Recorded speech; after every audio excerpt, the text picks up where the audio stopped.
Hello, Shiver Seekers. Are you ready to follow us into the unknown? I'm Cynthia. And I'm Stephanie. You have found the Dark Oak. Today I'm going to tell you all about the disappearance of Diane Augat. Stephanie, do you know this one?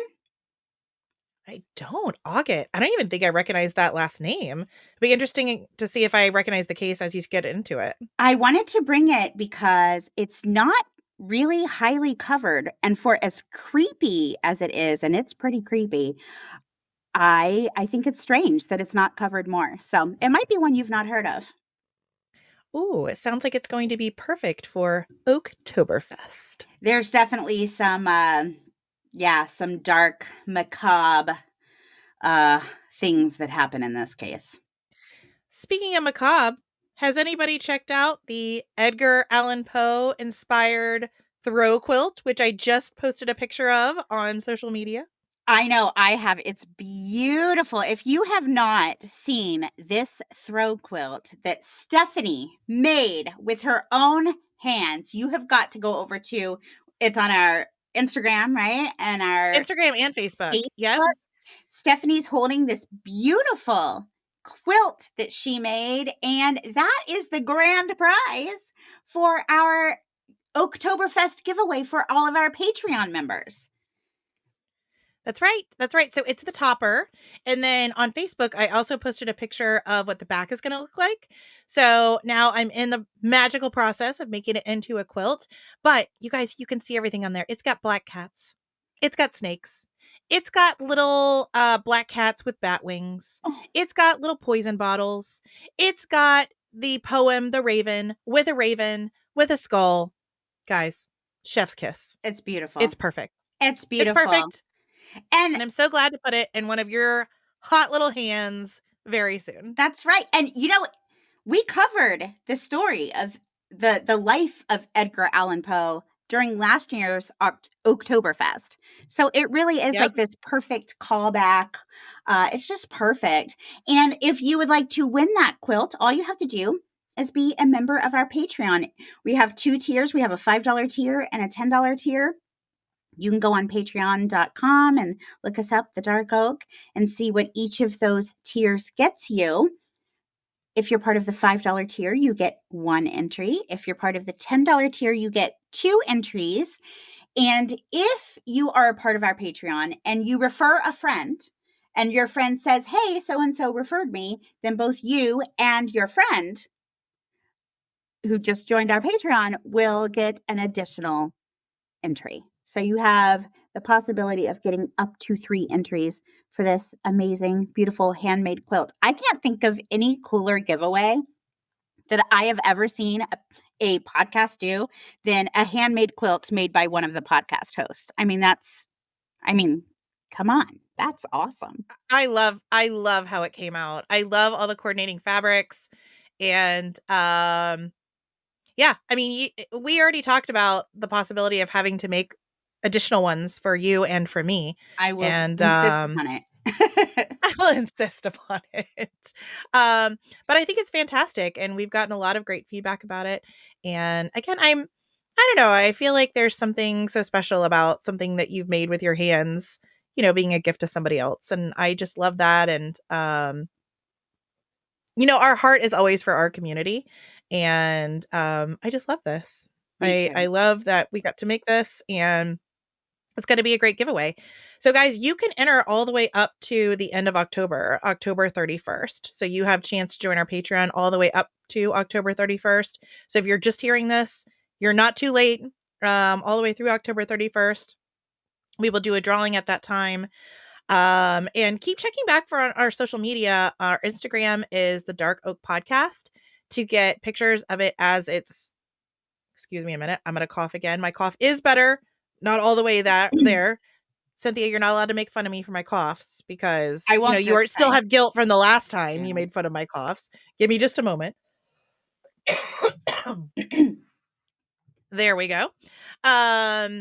Yeah, so you can join all the way up to October 31st and we will send this. Oh, yeah, check back on social media.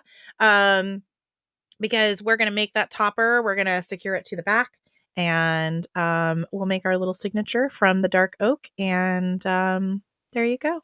Personalized. So cool. One of a kind. Handmade Yep, throw for quilt. sure. Pretty amazing. Love it. Very cool. Love And it. thank you to Stephanie. In all seriousness, thank you to Stephanie. I mean, Stephanie made this on her own time, you know? Um, Which is so plentiful. I know she's got nothing else going on, thankfully. So she's able to just sit around and make No quilts. rescue farm, no No, rescue farm, no foster children, no, no, no children that I homeschool, no podcast. no. Lots of time. Lots All of time she on my hands. does is just sit around and make quilts and twiddle her thumbs and eat bonbons, right? Right? Oh, the bonbons. Yeah. Don't forget the I know bonbons. Lots of those. that's what I do all While day. petting my large fluffy cat. I don't know why that always pops into my head too, even though mine's like a house chicken, petting my house chicken. Yes. Yes. But, bonbons, petting some, ridiculous house pet, That's right. and ordering my kids around. There That's you pretty go. much all I do. So, yeah, Listeners, exciting. remember there are two ways to consume our content now. There is the edited audio version where you can listen anywhere you like to listen to your podcasts, where we edit out the filler words and the coughs. And then there's the unedited YouTube version, where if you want to see everything that happens from the moment we hit record to the moment we hit end record, you can go over to YouTube and watch us there. Also, if you are, we just added this to our Patreon. We've started doing little post episode Patreon chats. I'm calling them like what, aftermath, or I don't know. We'll come up with a cute little name, but afterthoughts, I think is what I have them labeled as. Mm-hmm. But Stephanie and I noticed after we hit end record, she and I would keep talking about the case. And so we said, why don't we just keep recording and share that little 10-minute, 20-minute, chat session, completely unscripted, with our Patreon members. So that's a new feature over there for both tiers. If you are interested in seeing what we really think when it's just Stephanie and I talking. Well, it is funny, and because we do always have this, they're not necessarily official theories, or they're not necessarily official thoughts, or they're not anything that you're going to find in official police reports, but it may remind us of another case, or there may be a theory that's kind of out there where, we don't want to dredge up things that aren't true, but that may pop into our mind that may fit with the case, that may help fill in some of the blanks or check some of the boxes. And so we were always doing that anyway, because again, we enjoy what we do. We don't just plug on to talk about this and then log off. We're thinking about the cases before we record and after we record, and we'll text each other about the cases afterwards. So this has been a really cool outlet for just unscripted discussion. And some of them have actually been pretty long, where we'll just kind of get on a roll of talking more about the case. So it's been really neat to be able to share that with our Patreon members, to get some of our, original thoughts on it. And I think that's going well. So yeah, we'll plug in on our Patreon. And anyone who is not familiar with Patreon, it is a separate website. It's Patreon. You go to patreon.com. You put in the Dark Oak podcast, and our page will pop up. And there are subscription levels. They are not very much money. We're talking a cup of coffee a month, and you get original full length episodes. And then now you're also getting these afterthoughts. And then for Oktoberfest specifically, you also get an entry into this giveaway. So there really are a good number of extra benefits for joining that Patreon. If you enjoy what we're creating and if you enjoy the cases we're covering, I really think you're going to find a lot of benefit from that.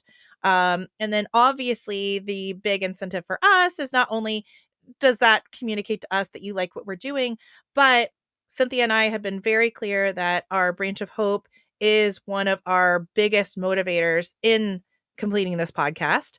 And so for every subscriber that we have, that means we can give more to charity. And that's really one of our biggest goals, because right off the top, before we pay any bills, and I mean, if there's anything that even goes to reimburse any of our cost, before any of that comes out, we give to that charity that we're sponsoring that month. This month, it's a blanket of my own, which goes to provide materials for people to sew quilts for children entering foster care. So they have something that's specialized and personalized to them. So if you join this month a portion of what you are paying to get some of this content, and we're talking $5, a $5, a portion of that is going to go to buy materials for foster children quilts, which seems pretty amazing. And then next month, we will sponsor another nonprofit. And the month after that, another nonprofit. And every portion of that subscription is going to go to, supporting our community, supporting people that need it. So anyway, that's a long spiel about our Patreon, but I know some people have asked us, how does it work? How does that work? Once you sign up for it, you can get all of the episodes on Patreon. So they're kind of two folders. I don't know if you'd call them that. There's basically two icons. You can click on the one that's just regular streaming. So those are the ones that you're getting on audio right now. And then there's a separate folder that's just for paid members that has all of our bonus content, where you can just very easily click on that. And then it has all of your content that's exclusive for you. Well, and there's actually two more recently added folders. One is all of those, post episode afterthoughts. So you can find all of those. Okay. And then I have another one where it will take you directly to our YouTube links. So if you are a Patreon member, that's like the one-stop shop. You can listen, you can communicate, you can message, you can leave comments. Like, you can do everything from Patreon if you choose to become a member of the Patreon. That's, it's like its own platform, and it's got everything over there. So lots of cool stuff. Yep. Yeah, absolutely. So check it out, guys. If that's something that's kind of tugging at your heartstrings, if you wanted to be able to plug into a community, we would love for you to consider ours. We know you can't sign up for every, Patreon that you would like. But we do think we're providing some value. And again, it's a way to kind of give back. That's right. Okay. Enough on that. Enough on that. I wasn't even planning on that. It just the business. That's Exactly. right. Exactly. Okay. So are we ready for campfire stories, or do we have anything else we need to cover? I think we are. Okay. All right, guys. So Campfire Stories. Campfire Stories is our October celebration of spooky season. I just go into a very short story that you can tell around a campfire if you so chose. It's also normally a little lighter in content. I have told some pretty scary ones before. She's I've requested one that scared me since I've been 12 years old. I know that one's coming. Don't let her fool you. Some of these are nightmare inducing. At least when you're 12. But there are some more funny ones. It was a funny one last week, so you can tell to your kids. The idea is, here's the deal. I have learned children really do enjoy suspense. Oh, sure. They enjoy not necessarily being scared, but they enjoy having an unknown. And these stories, they allow you to go on this journey for only a few minutes. But, it might be a funny ending. It might be a little bit of a thriller ending. But a lot of my love for these short stories started with the original, the never to be outdone, scary stories to tell in the dark. And it was a series of 3 books that came out. It was like scary stories, scarier stories, scary-esque stories. But for the purpose of this month, I have purchased the compilation. So it's all 3 books in one. I'm going to show the cover here for our YouTube listeners. There we go. Scary stories to tell in the dark. So if you're interested in purchasing this book, if this was ever part of your childhood, I highly recommend. So for this year, I have decided that all of our campfire stories are going to come out of this book. I'm heralding back to the original. As I've said, these books, I used to stay awake at night and read them under the covers with a flashlight. I don't know if that gives you some insight into my psyche. Take that for what you will. But here's your warning, folks. If you allow your children to stay up at night reading this book under the flashlight, they may grow up to be mystery podcast hosts. So yeah, you never know. Could be worse. It could be worse. Could be worse. It could be worse. So, again, to give full credit, this is a collection by Alvin Schwartz, and the drawings are by Stephen Gamble. And again, if you're familiar with this book, the drawings are half the fun. So, in this one, I'm going to read an excerpt here called The Babysitter. Cynthia's already excited. I'm already terrified because, any story involving a babysitter is horrific. Absolutely. Almost every horror movie, there's a babysitter involved. It was 9:00 in the evening. Everybody was sitting on the couch in front of the TV. There were Richard, Brian, Ginny, and Doreen, the babysitter. The telephone rang. "Maybe it's your mother," said Doreen. She picked up the phone, but before she could say a word, a man laughed hysterically and hung up. "Who was it?" asked Richard. "Some nut," said Doreen. "What did I miss?" At 9:30, the telephone rang again. Doreen answered it. It was the man who had called before. "I'll be there soon," he said, and he laughed and hung up. "Who was it?" the children asked. "Some crazy person," she said. About 10:00, the telephone rang again. Ginny got to it first. "Hello?" she said. It was the same man. "One more hour," he said, and he laughed and hung up. "He said 1 more hour. What did he mean?" asked Jenny. "Don't worry," said Doreen. "It's somebody fooling us." "I'm scared," said Jenny. About 10:30, the telephone rang once more. When Doreen picked it up, the man said, "Pretty soon now," and he laughed. "Why are you doing this?" Doreen screamed, and he hung up. "Was it the guy again?" asked Brian. "Yes," said Doreen. "I'm going to call the operator and complain." The operator told her to call back if it happened again, and she would try to trace the call. At 11:00, the telephone rang again. Doreen answered it. "Very soon now," the man said, and he laughed and hung up. Doreen called the operator. Almost at once she called back. "This person is calling from a telephone upstairs," she said. "You'd better leave. I'll get the police." Just then, a door upstairs opened. A man they had never seen before started down the stairs towards them. As they ran from the house, he was smiling in a very strange way. A few minutes later, the police found him there and arrested him. The Nope. call was coming from inside the house. It's such a classic. It's such a classic. Oh, and the hysterical laughing. And I actually appreciate in this story that Doreen kept her cool for so long. Like, I would have already been freaked out on the first call. Oh, sure. Of course. I mean, a man calling and hysterically laughing. I think I would have already been trying to get out of the house. Yeah. Yeah. Pretty.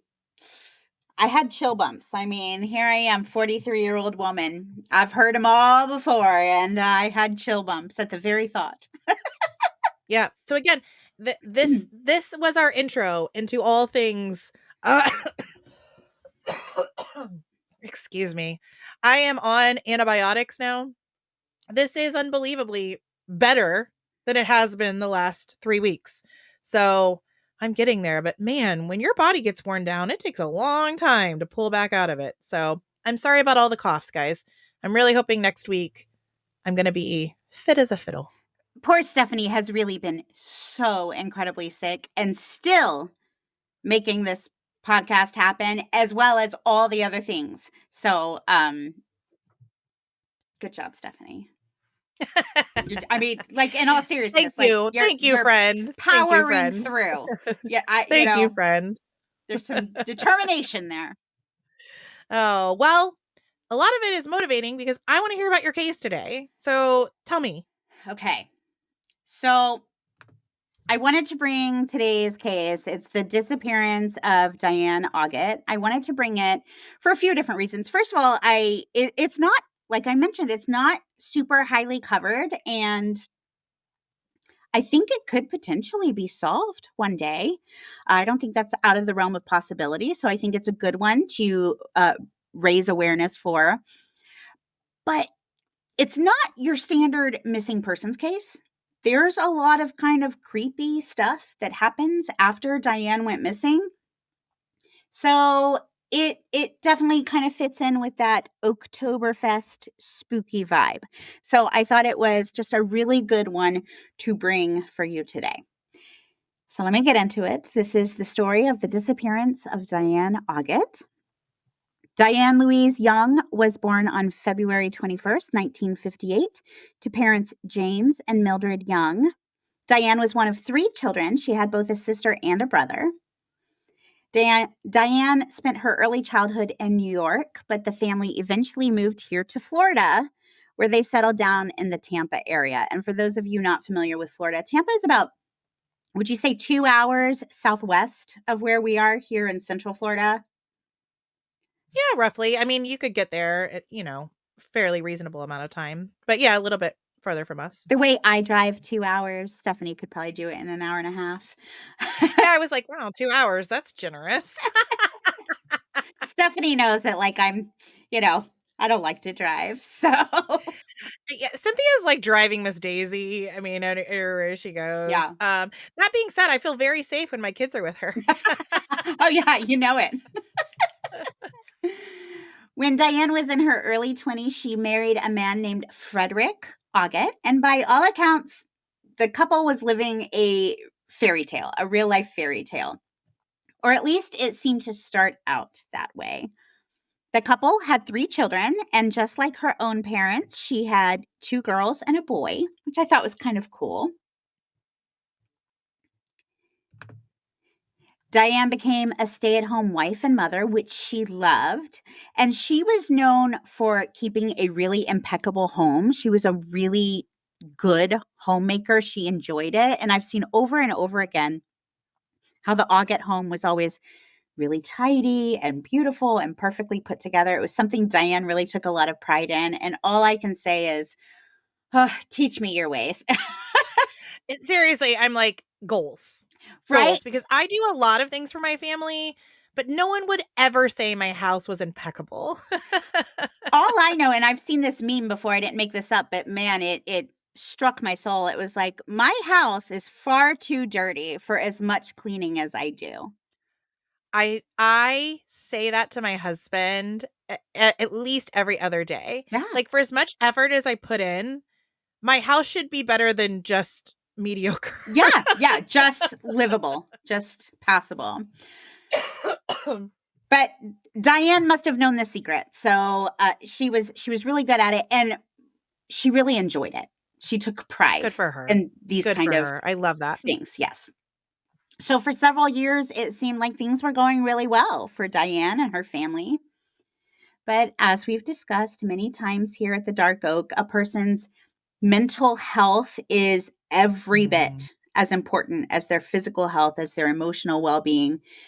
And unfortunately, in the late 1980s, Diane started showing some unusual behavior, which led to her being diagnosed with bipolar disorder. Oh, gosh, that's such a rough one to, we've really covered the spectrum of mental health issues. You and I have both admitted we struggle with a lot of anxiety. But when you get into some of the big ones, it's very difficult, not only to get the medication correct for some of these harder mental illnesses. Normally, the first go is not always the best fit. So it's continuing to navigate that. And then it's hard to stay on medication when you suffer from a mental illness like this. So my heart really goes out to her and her family because that is not an easy road. It's so interesting that you brought up those points because I talk about those here. People suffering from uncontrolled bipolar disorder often flip between manic and depressive episodes. So during a manic episode, they can have a really elevated mood. They can feel euphoric, grandiose ideas, increased energy and activity levels. They don't need as much sleep, racing thoughts, rapid speech. So high energy manic episodes. But then during depressive episodes, they exhibit behaviors on the other end of the spectrum. So persistent sadness, hopelessness, loss of interest in activities they once enjoyed, fatigue, lack of energy, thoughts of self harm, suicide.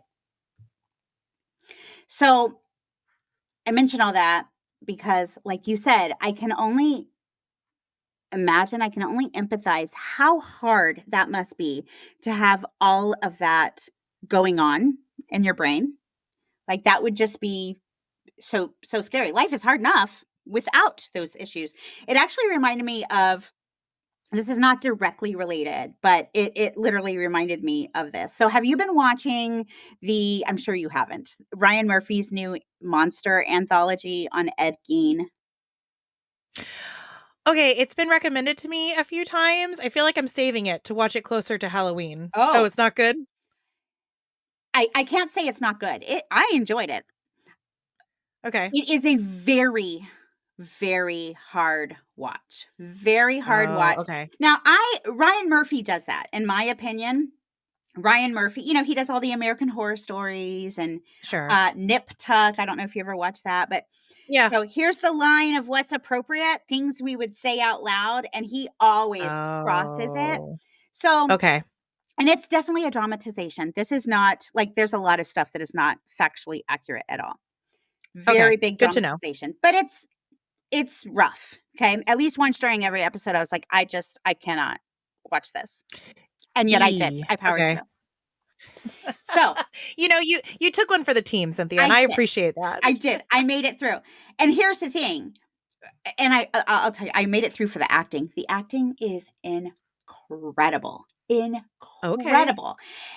Which leads me to my point. So yesterday I was watching this episode, and I don't know if this is a spoiler alert, but if you want to watch and you don't want, just fast forward 30 seconds. But there's a scene where they are describing what it's like to be schizophrenic. And Oh. this doctor explains, if I drop a glass and break something, I'm going to be like, oh my gosh, you're so stupid. Why'd you do that? And then move on. But if a schizophrenic drops a glass and breaks it, they're going to hear the stranger across the street saying, you're so stupid. Why'd you do that? Or they're going to hear an alien coming down from a spaceship saying that to them. And there's just something about the way they put this and the acting. I mean, I was in tears. I never would have thought I'd be like crying, moved during a, Ryan Murphy anthology on Ed Gein. And I was in tears just thinking, like, what a beautiful way of putting that. They described it in a way I could understand. Like, oh, imagine Or what that even in must be some like. cases, yeah, or even in some cases, that glass was a person or that glass was an individual that you had a connection with. Yes. Because I have someone in my family that was schizophrenic, and she would have full, conversations with inanimate objects, but she felt like they were communicating with her. Right. Right. And it's just such another level that if you haven't experienced it, it's hard to even get close to understanding it. But I agree with you, not having necessarily watched this film, but just from the little bit I have about it, the little bit I know about it, it makes you feel so much compassion and empathy towards people that are dealing with, mental illness on a level we will never be able to understand, and in a way that makes this life so much more complicated. Right. Right. Now, Diane was not schizophrenic. She was not schizophrenic. She was bipolar. But But that's still a monster. That's oh, still a monster it's in a its own way. monster. And the way this show explained, in that case, schizophrenia, and again, a very dramatized version of schizophrenia, but the way that show explained it, when I was reading about what Diane was going through, I just was like, all these thoughts in your head that you can't control, that feel very valid, that Yeah. feel very real. So, Yes. um, it just kind of, I don't know, that scene made it feel very real to me. It made me be able to Yeah. empathize with people who struggle with an issue that I don't struggle with. Yeah. Well, and I think how much, I mean, I understand it's in the context of this more provocative film, having not seen it, but at the same time, what a blessing and a gift that it's not just you, but think of the other people that are seeing this that may be able to, again, be more compassionate and empathetic and understanding of some of these mental illnesses. And think how far we've come, because somebody experiencing this, I don't know, 50, 60 years ago, think about the horrible Mm. treatment they would have had. Talk about lack of compassion and understanding. And so hopefully that's moving us closer to understanding these mental illnesses and trying to treat people Right. who have them, and treat them in a way that's more human. Right. I do think we're learning more every day and we're doing better every day just as a society with these kinds of issues. Yeah. Now, Diane was given medication for her mental illness, again, the bipolar disorder. But like you mentioned, she struggled to stay on the medication, which, again, from my understanding, like you suggested, it appears to be quite common with especially like certain mental health disorders and the medications. It's hard to get the right fit. Your body chemistry can change. You start to feel better, so you stop taking the medication, or the medication makes you feel dull. You don't feel like yourself. You don't feel, so you stop taking the medication. So I don't think it's that unusual for someone to struggle with these medications. And And you Diane see did. why. Right, It's not that they don't want to be well, right. but you see the pitfalls that happen. And again, if your brain that's not functioning correctly is the one telling you things, it's just very hard, the mixed messages that you're getting. So I'm sure she very much wanted to get well for her family and for herself, but it's a struggle. Yeah, a real struggle. But as you can imagine, anytime Diane did stop the medication routine, she would, her mental health would suffer. And then in 1988, things got worse for Diane when the state alleged that she'd committed child abuse as a result of factitious disorder imposed on another. Do you recognize what that is? Because that's the new name. No. Okay, No, tell me what that that's is. the new name. That's the new name for what was formerly known and more commonly known as Munchausen by proxy. It's Oh, not called okay. Munchausen by proxy anymore, and I think that's relatively recent, the change. So it's now Yeah. known as factitious disorder imposed on another. Okay. All right. Factitious. So, I mean, that would be like not correct. Like, hang on, I got to cough again. Yeah, please explain that a little bit more. Oh, well, I didn't Google what every word meant, but No, but I'm just saying, so basically Munchausen by proxy. So, for anybody who maybe doesn't even know what that means, give us kind of the highlights to make sure we're all on the same so page. Munchausen by proxy is what's the name of the girl? She's so famous. Oh my gosh, she's like the most famous victim of Munchausen by Oh, proxy. Gypsy Rose? Gypsy Rose. Okay. So like what Gypsy Rose's mother have. So Munchausen by proxy is um when you treat someone who is healthy as if they are not, and treat unnecessary medical you seek unnecessary medical attention for someone in your care that is not, again, and not necessary. And the motivation, from what I understand, like feeds yourself, so you get Yeah. the attention. So I have a sick child. I spend my whole life taking care of this sick child, and somehow that feeds me emotionally, maybe for attention, Hmm. financially, sometimes, like all different ways it feeds you.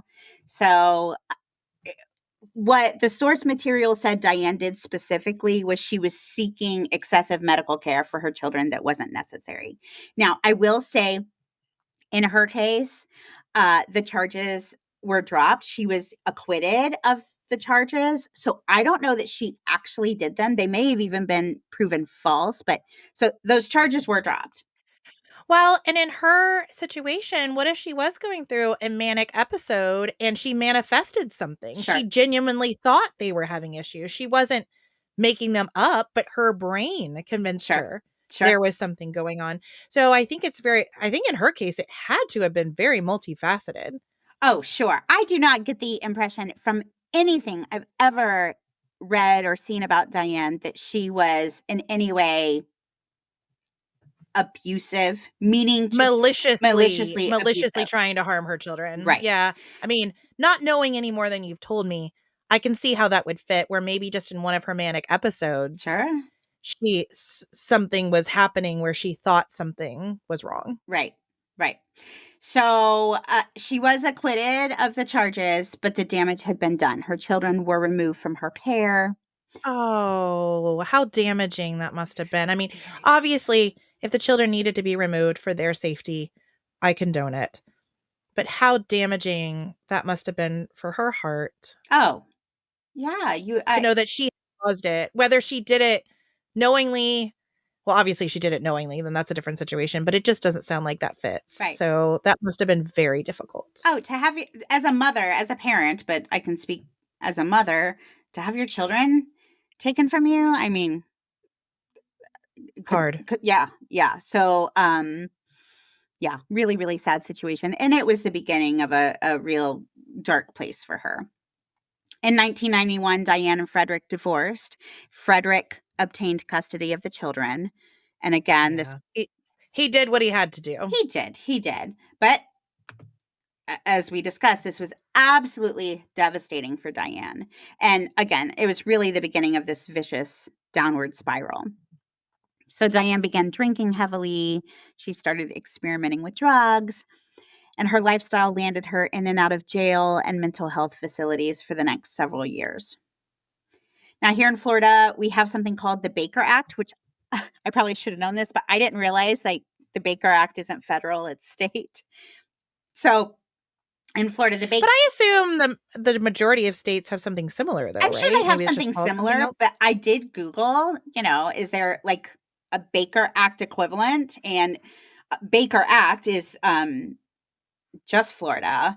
Many Okay. states have equivalent things, but I don't know that every state has something quite like the Baker Act.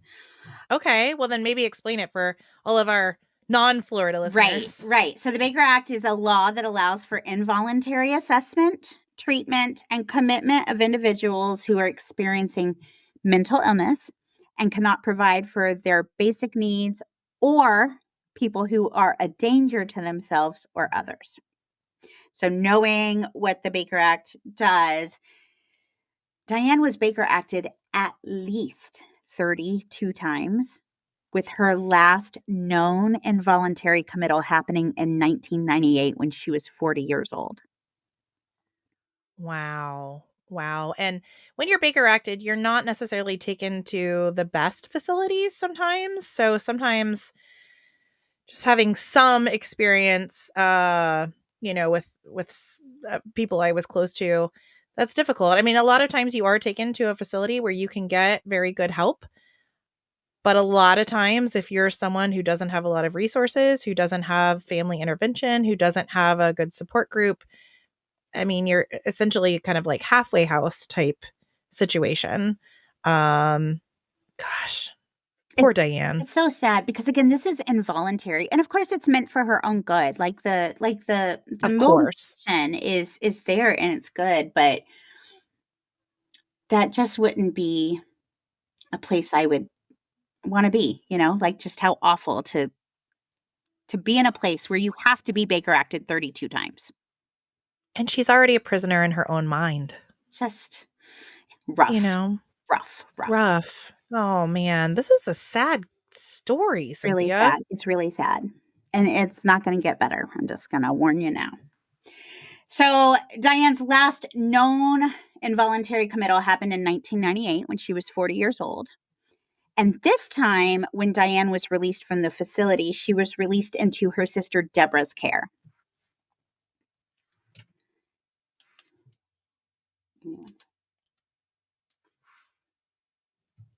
Now, unfortunately, at the time of Diane's release, Deborah and her mother Mildred felt that Diane should continue to be held in the facility.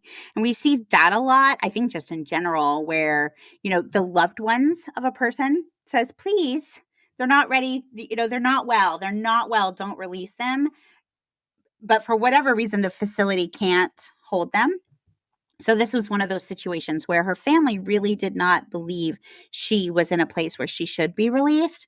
But the facility, I guess felt like they had no choice but to release her. But they did so, again, into Deborah's care. So instead of going to her own home, Diane went home with Deborah.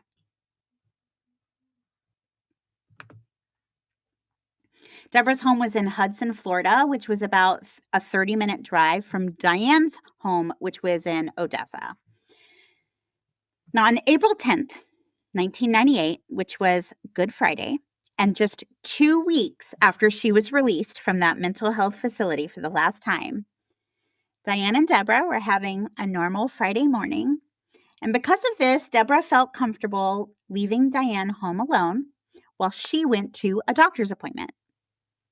But when Deborah returned later that day, expecting Diane to be there, she wasn't. Now, later witness sightings were able to piece together that Diane left the home at around 11 a.m., which was just a few minutes after Deborah had left. And to my knowledge, Mm. Diane had not mentioned to Deborah that she would be leaving. So to me, this feels like this could have been something that Diane kind of had in the works. Like, it doesn't necessarily feel like it was something that happened on the whim, you know? Planned. Yeah. Right. Yeah. And I can see it. Like, maybe Diane, I mean, she just got released from this facility and now she's in her sister's care. Like, I understand why you might just want a little peace and quiet. Maybe you just want to get Or maybe she outside. just or wanted to go to her own house or whatever it was. I get the whole, okay, I've got a few minutes, I'm going to go. Like, so I get how that could have happened. We do know Diane did not have access to a vehicle. So wherever she went, Oh, she okay. she went on foot, or she caught a ride with a friend, or potentially hitchhiked. So, Yeah. you know, Yeah, because this was in the 80s, so there had been no like Uber or well anything. now we're in 1998. Oh, 1988. Okay. I still think that fits though. There wouldn't have been any Uber. No Uber. So yeah, I mean those would have been the possibilities. She's either hoofing it, she's catching a ride with a friend, or a random passerby. Right. Now, we do have some idea of where Diane went because witnesses remembered seeing Diane at the Hayloft Tavern later that day, which was a local bar. And this sighting really stuck out to the bartender, especially because he had to stop serving Diane due to her acting erratically, which at the time he Oh, assumed she'd overindulged. So he stopped sure. serving her. Sure. She was described as walking in circles.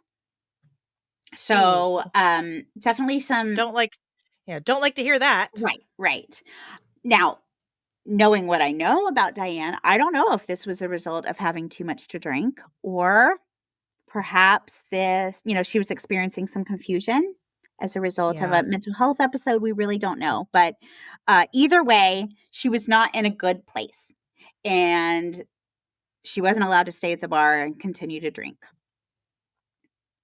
After Diane left the bar, nobody knows where she went.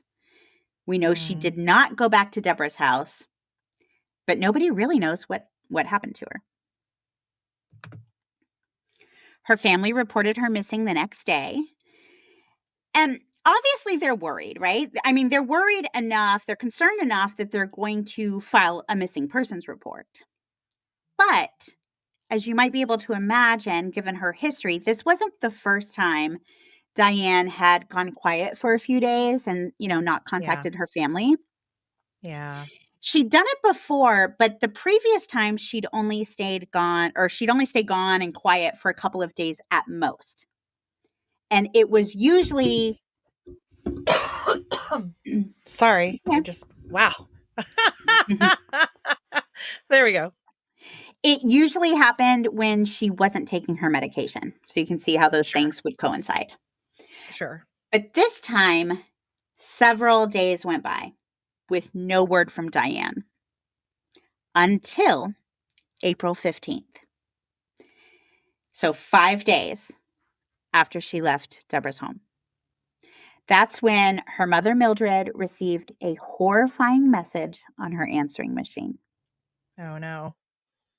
On this recording, Mildred heard a woman who she immediately recognized as her daughter, Diane, saying, "Help, help, help, let me out."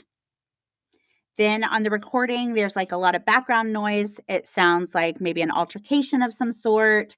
Maybe someone's trying to take the phone away from Diane. And then Diane is heard saying, "Hey, give me that." And then the call immediately disconnects. Whoa. Okay. Imagine getting that as a mother. Your daughter's been missing for 5 days, and then you get that voicemail. I mean, Well, I mean, it's scary no matter what. Like, completely scary. But I think my mind would go to a couple different things. Like, is this something real or imagined? okay, wow, yes. No, I think that's very open-minded you to think that, because I went to, "Oh my gosh, somebody's got her. Somebody's, hurting her. She's being held against her will," but there was no second voice on the call, on the voicemail. Right. And knowing the struggles she's had, um, it's just going to be hard to take it on face value. Not to say it's not. It absolutely could, especially because she's vulnerable. Right, We know those with mental illness are the most vulnerable in our society. So it absolutely could be real, but I think you have to look at both avenues. right, right. I think you're absolutely correct. So, though this was terrifying and disturbing, I guess it's terrifying and disturbing regardless of whether it's real or not. But like you said, we don't really know what this means. Right. Now, Right. obviously, Mildred tried calling the number back. No one answered. She did have caller ID. The only information that was, the only identifying information was the name Starlight. And this would have come from like a landline, It I'm was not a guessing? cell phone. I know it was not a cell Okay. phone. So, we had cell phones back in 1998. They were rudimentary, but this was not a cell phone. May have been a And payphone. not while I was going to ask about that with Starlight, could that have been a payphone? I think it could have been. Now the police looked into it, and all we know is well, we don't know what they found. They have never told us what they found. So whatever they found, I guess, didn't seem to be helpful. They may have been able to narrow this down to a direct place and this payphone or this business or this whatever, but nothing has come from it that's been helpful in finding Diane. Because I was going to say, I mean, if you want to go to that extreme, say she was in like a phone booth. Right. I can see all those things that she said, "Hey, let me out." Like maybe somebody else is like standing outside of the phone booth, or she can't figure out how to open the door or whatever it is. And then somebody else grabs the phone. I don't know. I mean, I feel like there are so many things that fit. Right. I just think with her mental health status, it's so hard to decipher what's real and what's not. Yeah. No, I think you're absolutely, absolutely right. Well, knowing what we know now, there's cause to be concerned. But again, we don't know if it's valid or in Diane's own mind. What I'm going to tell you next changes that. What I'm going to tell you Oh, okay. next is very, very real. We don't necessarily know what it means, but it something bad is happening. Okay, lay it on me. Okay. Later that same day, the day that Mildred received this voicemail, at around 4 p.m., a woman was walking to work along US Route 19 when she made a gruesome discovery. On the ground, she saw what appeared to be a severed human finger. I'm sorry, what? Okay. When she saw this terrible thing, her brain must have told her there was no way this could be what it looked like. Yeah, So fair. she just kept walking. telling herself, okay, it's got to be a toy, it's got to be a, a prank, it's a mannequin finger. I don't know what she told herself this Anything was. except an actual human finger on the side of the road. Right. So she decided this couldn't be an actual severed finger. She kept going. But this discovery must have bothered her enough that she felt the need to tell her boyfriend, because the next day he decided to go walking along this same route himself in an effort to see if he could find what it was his girlfriend was talking about. And guess what he found? Oh no! Oh, a finger. Laying along the side of the highway was a severed human finger with the nail painted with red nail polish, and it was very, very real. This was not a plastic finger. Now, I want to stop right here because this is weird to me and to a lot of other people. So I told you this case isn't overly saturated, but in a lot of the coverage I did find on it, it does appear that other people think like me and find it a little suspicious that the girlfriend initially finds the finger, but she leaves it, but then she tells her boyfriend. He comes back the next day, he finds the finger. So my first thought was, okay, this couple, could they be responsible for whatever happened to this person with the missing finger? But to my knowledge, the couple's been cleared. So I don't really have any more information. That's all I know. Personally, I think it's strange that a human finger would be laying on the side of the road. And then what I can only assume to be around 24 hours later, that same finger is still laying in the same spot outside. I mean, we're not talking a whole body here, we're talking a finger. Animals are going to be attracted to this, birds are going to be attracted to this. Why is that finger still there? Why didn't that finger get carried off? And in my mind, I'm thinking, how did you relocate it? I mean, literally just on the side of the road. I mean, a finger, I mean, it's weird, but it's not that big. It's not like a super noticeable thing. So the fact that she noticed it to begin with, and then that the boyfriend, unless he really sought, like, he was like scouring for this finger, how do you just nonchalantly come across a finger laying on the side of the road? You know what I mean? Like, I feel like that would be a hard thing to locate again. Maybe not. I mean, maybe it was like on the sidewalk and so it was easy. In my mind, I'm thinking in grass or something. Yeah, I don't think But there's I a do agree. sidewalk. Even like insect activity, I mean, I live on a farm and, if something is deceased, it doesn't take long for that thing to not look like it originally looked. Right. So it is a little weird. It is a little weird. Um, it's just a little weird. That's all I can say right now. Those are literally the only words that are coming to my mind right now. It's weird to me. It's weird to me that it was still there. I can kind of even understand why she was like, she saw it, she was scared, she kept going, but she thought it might be real, so she told her boyfriend and he went back and looked. I can understand that he probably was scouring. He's looking for a finger. So I can understand how that all that happened. I just don't understand. First of all, if she actually thought it was a finger, why didn't she just call the police? Um Maybe she just didn't want to seem silly. But I just have a hard time understanding why it was still there. I mean, it's not impossible, but I just think that seems like something that some little creature would want to carry off. I I think it just depends on the area. Honestly, I think it just depends on what kind of creatures are there and the Well, it's all on the the things. I side mean, of a highway in Florida. that's true. And I'm sorry, what month was this? How do I not know that off the top of my head? It's been a It's long okay. week, YouTube. It's been a Cuz long that week. that would make a difference, I think. It was April, so Eh, I mean, I don't know, in the heat of the summer and stuff, you know what I mean? I think it would go quicker. April, maybe. I think it's possible. So, I think all that to say, from the whole sequence of events, the woman seeing the finger, the boyfriend finding the finger, turning over the finger, is that all odd? Yes. But is it plausible? Sure. I agree, but it's weird.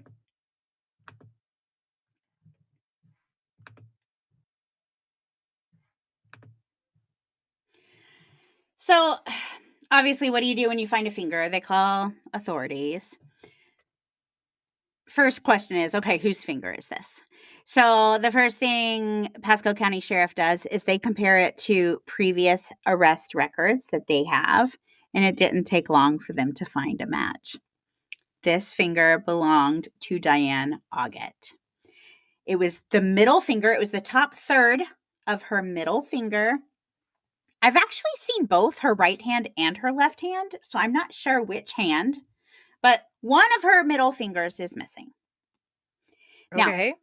here's what we don't know. We, the public, don't know the state of this finger. So, first question would be, how does it appear that it was removed from the hand? Was it severed? Was it a clean cut?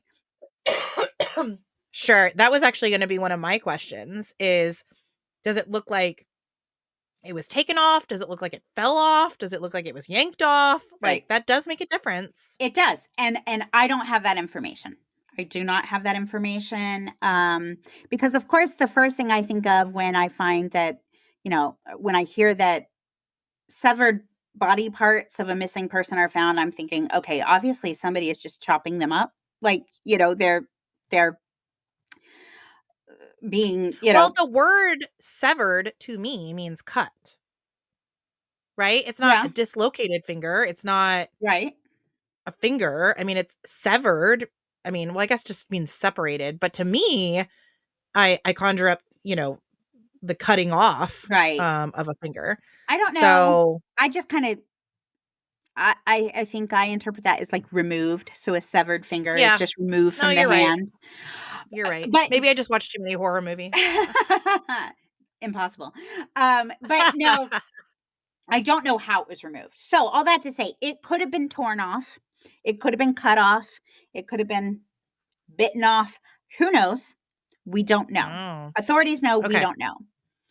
Okay. Why does that matter? Well, again, you can be alive without a finger, right? Sure. You could be dead Sure. without a finger, but you could be alive without a finger. So Sure. authorities were never able to say whether this severed finger was the result of foul play or an accident. I mean, could it have gotten slammed in a car door? Could, again, could an animal have hurt her? Could she have got it caught in something else? I don't know.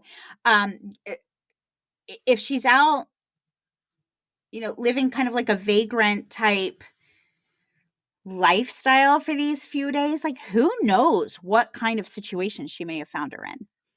But authorities have at least never revealed that she sought medical attention Oh, no. for not having a finger. Okay. No. So that wasn't, you know what I'm saying? Cuz I mean, even if you're living a vagrant lifestyle, if all of a sudden, you lose a finger, you'd probably try to seek out medical care, I would think. I would. I'd pick my finger up and go to the nearest hospital and say, "Can you put this back on?" No. Yeah. Now, to be fair, I have not read anything that said all the local hospitals were contacted and nobody came in with a missing finger. I've not read that, but I can only assume. It seems reasonable Right. that they would have checked. I That can seems like the next logical situation. Yes, I can only assume nobody came in seeking medical attention for a missing middle finger. Because it seems like those two things would be very easy to put together. You have a finger here and then you have a person without a finger. So let's try to match those two things up. If they didn't look there, then I would say we have some real problems. Heck, I imagine even her family may made a few phone calls. Like if you had a patient come in here that didn't have a finger, Right, you know? right, right. Now, obviously, the area where Diane's finger was found was thoroughly searched, both by people on the ground, also aerial searches performed by helicopter. There was no further trace of 40-year-old Diane. Wow. Now, just a few days after Diane's finger was found, another strange discovery was made at a convenience store in Odessa, Florida, which is where Diana's home was. So, where Diana lived. Okay. And this was a store she would often visit. She was Oh, where known Diane lived? Diane, I'm sorry. Yeah. Yes, where Diane lived.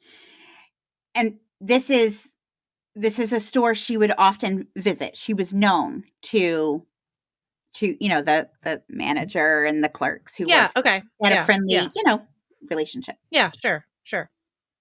On April 18th, the manager of the store, Patricia, opened the store's outdoor freezer. And I'm assuming it's the kind of freezer where like you would get your ice that's available for purchase, Yep, the bags of ice. yep. When she did, she saw a laundry bag inside the freezer, and inside the laundry bag was a pile of neatly folded, clean clothing. Now, Patricia immediately recognized this clothing as belonging to Diane. And Oh, wow. later, Deborah confirmed, yes, this is my sister's clothing. In fact, I gave her some of the clothing inside this laundry bag. So Wow. it was determined this was Diane's clothing. The question is, when did this bag of clothing get put in the freezer? The clothing, again, was clean and neatly folded. So it does make sense, or it could be possible that Diane, maybe in a confused state, would have put her laundry bag of clean clothing in the freezer. I don't know, for safekeeping, for storage. Like, that's not out of the realm of something she may have done. Sure. But the store manager said the last time she had personally opened this freezer was about 3 weeks earlier. So it Yeah, was before Diane had gone missing. yeah. So if Diane put the clothing in this freezer, when? When did she put it there? She could have put it Well, it seems before? to me yeah, but I mean, if somebody had tried to make her disappear, would you leave her clothing in a place where it would be found? No, no. So I personally think Diane put her clothing in the freezer. I think the That question, seems most logical to right, me. right. I think the question is, did she do it right before she was Baker acted? Mm, Or did she do it after she went missing? Now, to my right, knowledge, she didn't leave her sister's home with a laundry bag full of clean clothes. But again, this was in Odessa. So this is where near Diane lived. Or yeah, Diane right. lived. So could she have gone home and gotten a laundry Could she have bag? actually made it all the way? Right. I Yeah. mean, this is in Odessa. So I don't know. It could mean something. It might not mean something. If we knew how long that bag had been in there, that would be really helpful. I imagine people were buying ice during the 3 weeks, that Patricia Yeah, had last checked. If you opened a convenience store freezer to buy a bag of ice and there was a laundry bag in there, would you say something? probably not. Oh, really? Honestly, I probably would no, I probably wouldn't. I probably Especially would, if because that would gross me I out. don't think that I would. Um, no. Especially if this was a convenience store where maybe people were known to loiter, Sure. um, I probably wouldn't say anything. And bags of ice, that doesn't weird me out. Like, I don't think I would say anything. I don't, and I'm someone who, if you see something, say something, but I don't think I would, especially again, if this was a place where, maybe there was a bit of a homeless community. It sounds like if this was somewhere she was frequenting, there may be other people that may be kind of transients in the area. I would just probably say, well, somebody with a mental illness was here. Honestly, that's probably what I would say. Well, and I literally asked myself, what would you do? I am grossed out by ice because I don't know. Oh, Ice has the potential, like an ice. If I go to like an Airbnb or anywhere and they have an ice maker, oh, I'm not touching that ice. Oh no, okay. who knows I what? feel like that's a personal issue for you. I do not have that issue. I'm sure I'm not the only one. Listeners, tell us, ice is scary, right? I don't know. No, I it just is absolutely not. so I think if I opened a freezer and there's a bag of ice that I'm purchasing, and then there's somebody's laundry bag in there, I think I'm gonna be pretty grossed out. No. I don't know, I feel like I could potentially said something, or maybe I wouldn't. Maybe I'd just be like, "Oh my gosh, I'm not eating it." Buying this ice. No, I don't and know. I just feel like leave. if people are buying bags of ice, most of the time we buy bags of ice, they just go into a cooler. So Right. it's not like I'm eating the ice.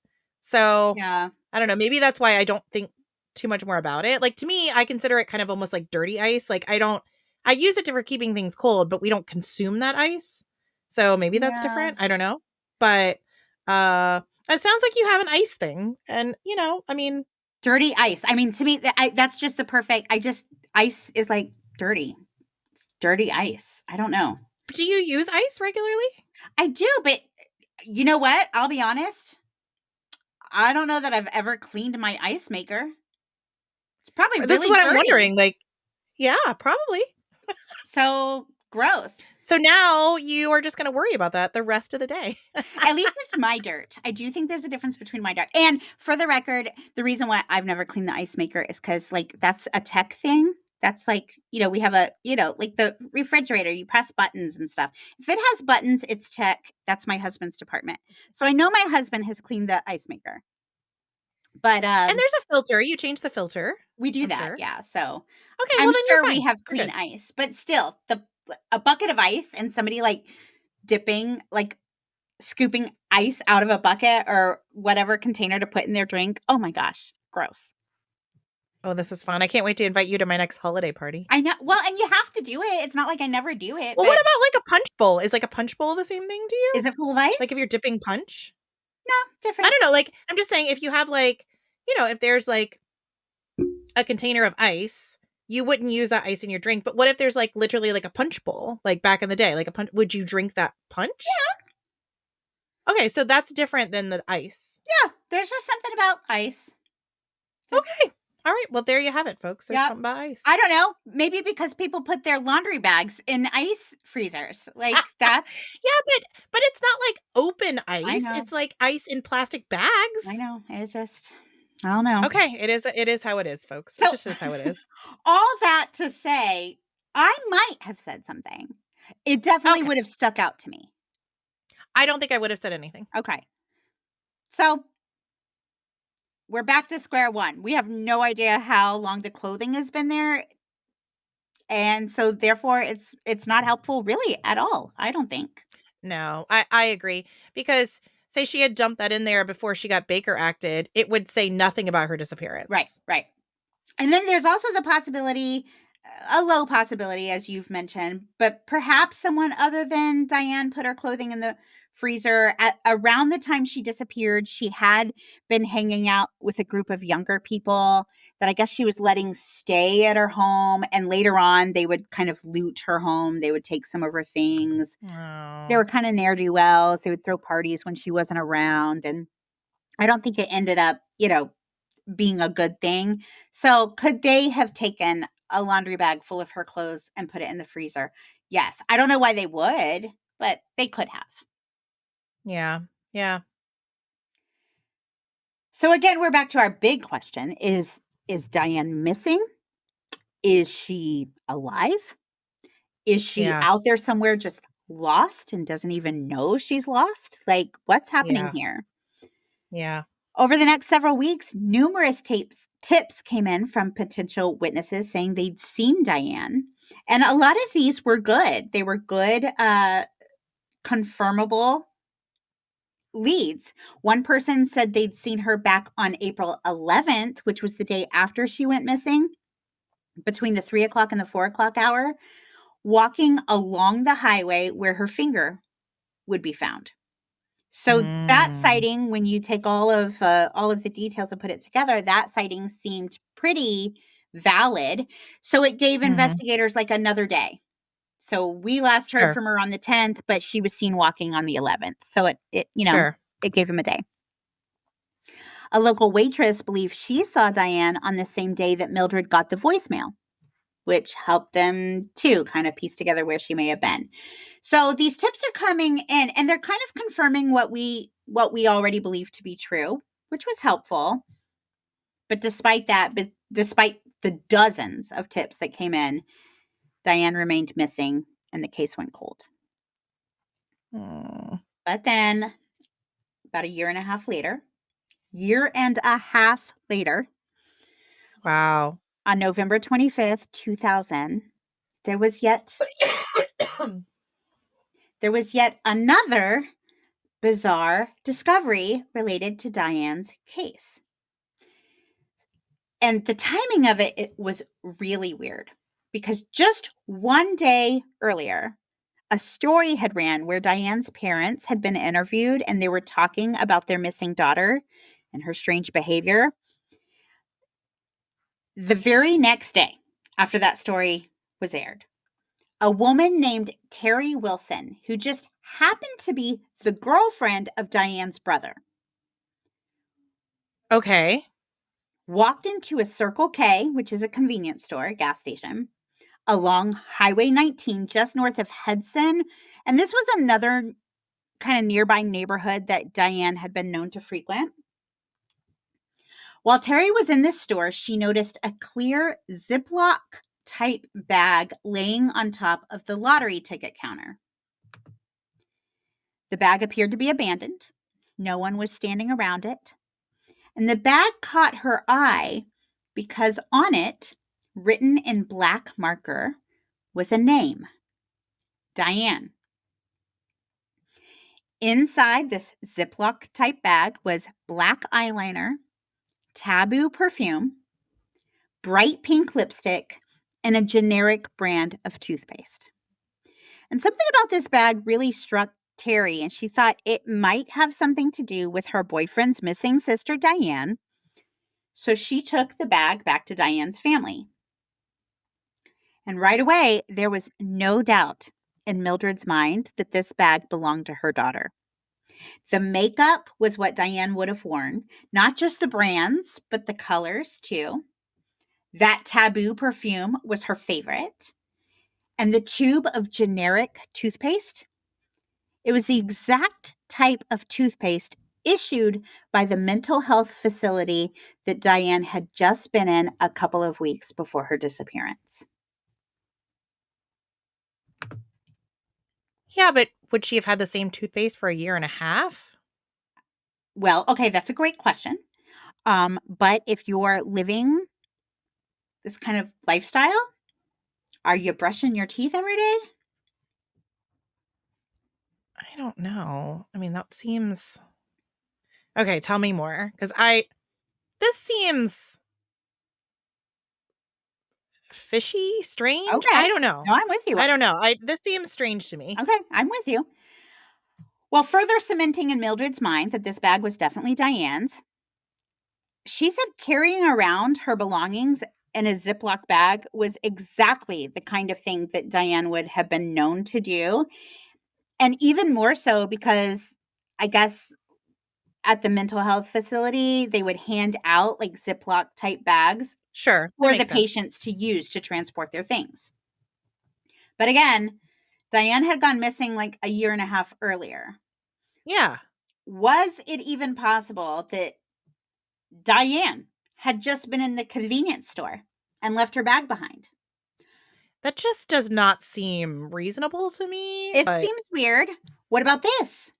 What if Diane had been the victim of foul play and whoever left this bag of belongings behind knew someone connected to Diane would find it? That could explain why there's still a tube of toothpaste from a year and a half ago. maybe, but how would they have known that this sister-in-law was gonna just bump into this convenience store? I did see somewhere where I think like this is, you know how you have the stores that you're going to frequent? Like I know what if I have to get gas, there's two gas stations I'm going to be at just based upon what I pass. So I'm either getting gas here or getting gas here. Those are the two I'm going to go to just in my area. So someone who had potentially harmed Diane a year and a half earlier stalked her sister-in-law to find out what gas station she went to plant a bag? That just to me does not seem like anything a random murderer, let's just say it, would do. Like that just does not seem reasonable to me. Right. What would be the point? Now, some people question, well, the story had just aired the day before, the story about Diane. So maybe like, I don't know. If you're taunting, say you're trying to taunt somebody, the story just airs, it's kind of brought up fresh in your mind. You have this bag, it was a trophy you kept from, somebody you hurt. And you're just like, oh, I don't know. Let me add fuel to the fire. I don't know. There's also the possibility that this was some other Diane's bag and it has nothing to do with our Diane. Listen, I'm not saying it's not weird. And in fact, I'm with you. I'm like, what are the odds? What are the odds that one, this is Diane's Now, bag? if it had showed up at one of their doorsteps, I would say, okay, Sure. it's either someone who potentially hurt her or someone who's mocking them, because Right. we know that happens too, that they're just messing with them. Mm-hmm. But the fact that it was just some random convenience store that they may or may not have found. What if she hadn't have walked in there? What if somebody was just cleaning up and just threw it away? You know what I mean? Like, I don't know. I think if you were someone who intentionally wanted the family to find it, I think you would have left it in a place where they would have absolutely found it. This was kind of a crapshoot. Unless you were absolutely stalking Terry, Which seems unlikely. they're not Like, even I mean, married. Yeah, they're, it's a girlfriend. oh, as a boyfriend. Okay. So not even a full sister-in-law. Not even, so you know what I'm saying? Like, if her brother had found it, Right. or if, her sister had found it, or if her mom had found it, like, that would even been more significant to me. Mhm. I just feel like this is too much time, not enough correlation for me to get behind this. I'm with you. I don't really put a whole lot of weight into it because I just think, is it possible? Is it weird? Yeah, it's weird that it's filled with all of her Yeah. favorite things. That's weird. Yes. It It's is. weird that because or I don't know if it was little. I imagine it to be little, but it's weird that there was the tube of generic toothpaste like you would get in a hospital, you know, because if you've ever been hospitalized, they'll give you a little thing of toothpaste and Sure. it's some generic whatever. And it's Um, disgusting. I don't know. It is so gross. I think I take those like with the hotel shampoos and stuff, and I just like put them in case of an emergency kit, and I never actually use them.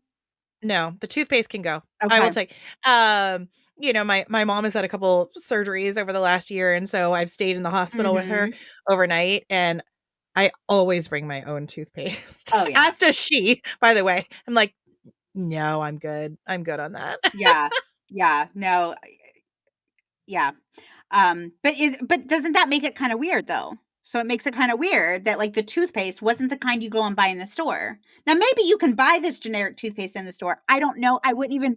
I use one brand of toothpaste. It's the only, and my husband does. So I know I buy three. I buy the three that my family uses. I couldn't even tell you what other toothpaste there are. So maybe this is readily available. I guess is my point. Maybe this Yeah. toothpaste anybody could have. Um, I just think that's interesting. But I'm with Yeah, you. and again, we've seen this with other family members. Like, I don't for a second begrudge the fact that Mildred is saying, "This is my daughter's," Mhm. because the heart of a grieving mom, you just want it to be true. So her saying for sure this is Diane's, I don't know if that is factual, but I understand why she wants it to be. Right.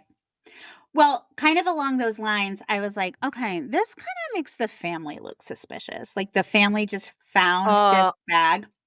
One Right. hundo, by the way, or at least Terry Right. looks Who's suspicious. connected to the Um family. Right. But then I started thinking, and I was like, if it were your missing person, we've heard this before. You look in every ditch. It's gonna make me cry just Yeah. it's gonna make me cry just thinking about it. Um, you look in every dumpster you pass. You look in every garbage bag laying along the side of the road. So if it's your missing loved one, you see a bag that looks like it is the kind of thing your loved one would have carried, and it has their name on it. I probably would take it home too. Whereas if you don't have a missing person and you see this bag with the name Diane written on it, you're just going to keep on walking. So there may have been 50 people that walked past that bag and didn't give it a second thought. But when you're missing a Diane and you see something Yeah. that says Diane, you pay attention.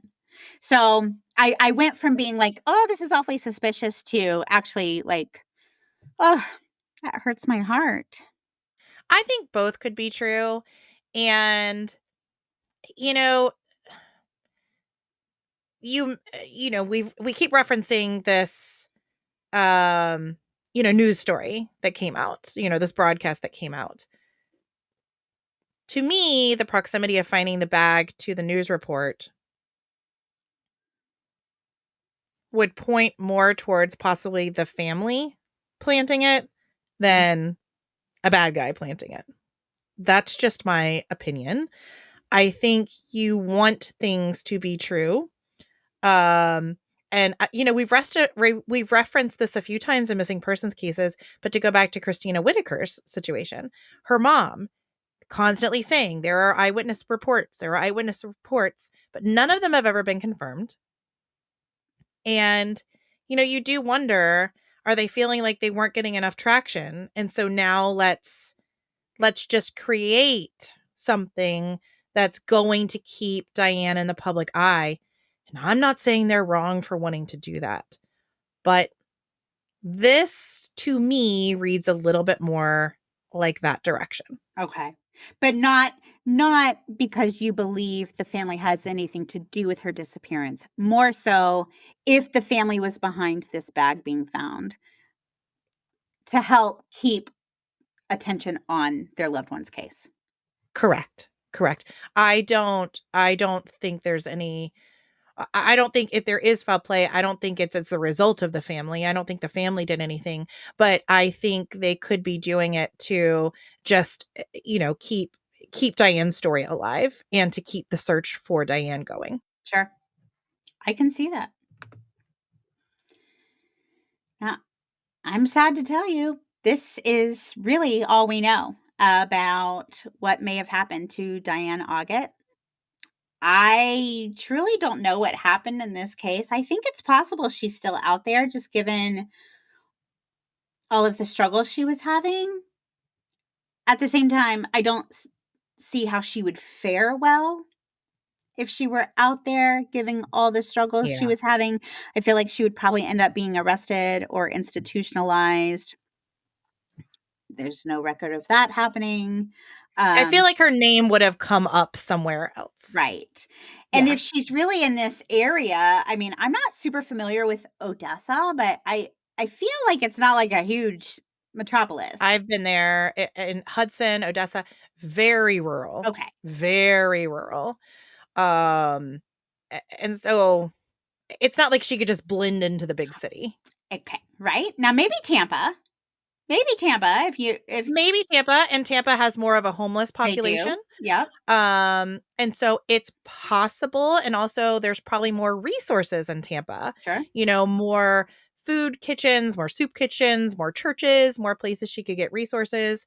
I don't feel in these other areas that she would fare very well living on the streets. Right. Right. So, I don't know. I think it's possible she could be alive. Not probable. Now, what Yeah. if she is no longer with us? Did she lose her life as a result of foul play or something else? Don't know. Even at her own hands. True. I mean, it's a horrible suggestion. But considering all she had been through, I don't think it's out of the realm of possibilities. Sure. Of course not. Yeah, no. As of today, Diane's case remains unsolved. At the time of her disappearance, she stood around 5'4" and weighed 130 pounds with blue eyes and dark strawberry blonde hair. If she is still alive, she would be approximately 67 years old and missing a middle finger. So Right. she stands out. Very identifiable. Very identifiable. There is a $3,000 reward that exists for information leading to her current whereabouts, and anyone with information can reach out to Crime Stoppers of Tampa Bay at 1-800-873-TIPS, or you can submit a tip online at Crime Stoppers. Isn't Ooh, that that is awful? very mysterious. It is very awful, very sad, very mysterious. It's very mysterious. It's very creepy. I mean, missing persons, those are awful. But then you're like, I mean, finding somebody's finger. Oh, it's just gruesome. It's really gruesome and really strange. And I can't stop picturing the finger in my head right now. So, ugh. There are no pictures available online because I actually tried looking for it because I was trying to decipher, not that I would be able to, if it was like from her left hand or her right hand, because I saw both. Yeah. And then I was like, I wouldn't be able to tell that. But but also I was looking for it because, like, okay, does this look like it's, been cut? Does it look like, but Yeah. that's never been Yeah. released, thankfully. I mean, I'm glad her family can't go online and Google a picture of her finger, but, No, that's true. That's um, true. so so yeah, that's a really, really sad story. So, please make us feel better, Stephanie, by telling us about this month's Branch of Hope. Yeah. So we alluded to it at the beginning of the episode. So a blanket of my own. And there are these lovely volunteers that quilt blankets for kids going into foster care. Obviously, that fits perfectly into this month because my family is on a foster journey. And I also made a quilt. So there you go. Now, Perfect. this quilt is not for foster children. I'm contributing to foster children in other ways, but this one is for our Patreon members because we love you guys and we love that you are supporting us and supporting other people making quilts. So, again, Cynthia went over everything you need to do to be entered in the giveaway for that quilt. But no, if you are our Patreon member or if you are a sponsor of our podcast in any way, a portion of that directly off the top is going to go to this organization, which is going to make quilts for foster children. So we love so much that you're a part of this for us. And I have personally, with my own eyes, seen how the gift of that quilt just lights up the face of these little kids. And it's something that was made for them that is special. It's cuddly, it's sweet. My 4-year-old that I was fostering, that's the one she took to her little preschool, and that's the one she took little naps on her little mat with. That's the quilt that she wanted. And just keep that in your mind when you're thinking about, possibility of becoming one of our Patreon members. No, just think about, that idea of this sweet little 4-year-old cuddling up with this little quilt that's made possible because of contributions like ours. So there you go. That's right. What could be happier than that, really? Nothing. Nothing can be Yeah. happier than gifting babies blankets. So Yes, sweet. absolutely. Hey, Absolutely. I do want to say to our listeners on a personal level, thank you for your patience. I know a couple of our episodes came out maybe like 24 hours late. We can proudly say that despite everything that has happened on a personal level and in the world in the last 2 years, Stephanie and I have literally never missed an episode. We've had 2 planned re releases, but we have literally never missed an episode despite illnesses, the loss of my mother, all kinds of crazy things that have happened. We've never missed an episode. A couple of them have come out a little late, but we have never missed. And I just want to say thank you for your patience. My husband is having a bit of a health crisis. Everything will be fine, but he did have to have a pretty significant surgery in the last, I think we're about 10 days out now. So I've been caregiving and dealing with that. And so with everything we both have going on, getting our recordings in and our editing in and all of that, it's a lot. And thank God Stephanie does all the editing. Like, I can't even imagine trying to do more with that. So, all that to say, thank you for your patience and your understanding. And we're committed. Obviously, I feel like we've proven that to ourselves, to our listeners, to each other, and we're so excited about what we have in store here at the Dark Oak. Yep, for sure. Yeah, thanks for hanging with us, guys. I mean, you are still a priority, but things may come out a little bit a little bit late, even though I feel like we're kind of getting back on track now. We You know, are. your family is on the path to healing, as is mine. But now we're getting into the holidays and all the fun things. And I got all my fall decorations up, Cynthia. I still haven't even It's put a a pumpkin out. it's a fall festival at my house. Come over I anytime. will.